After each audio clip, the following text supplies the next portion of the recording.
Assalamualaikum Syederalon.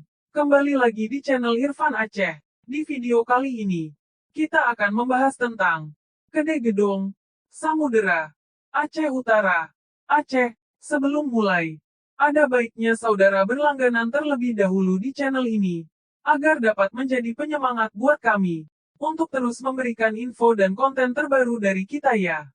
Terima kasih. Kedai Gedong merupakan salah satu kelurahan yang ada di Kecamatan Samudera, Kabupaten Aceh Utara, Provinsi Aceh, Indonesia.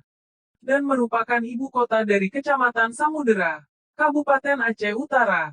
Di Kedai Gedong, ada sebuah lokasi wisata sejarah dalam nomenklatur Indonesia, yaitu makam Raja-Raja Kerajaan Samudera Pasai.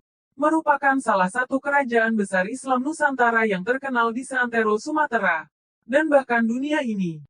Di Kedai Gedong ini, ada kuliner khas yang sangat terkenal, yaitu martabak durian Samudera Pasai. Martabak durian legendaris ini, bisa menjadi pilihan dengan harga yang terjangkau, dijamin ketagihan.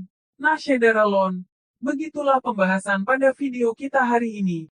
Jika ada salah penyebutan tolong dikoreksi di bawah ini. Sekian video kita kali ini. Sampai ketemu di video selanjutnya.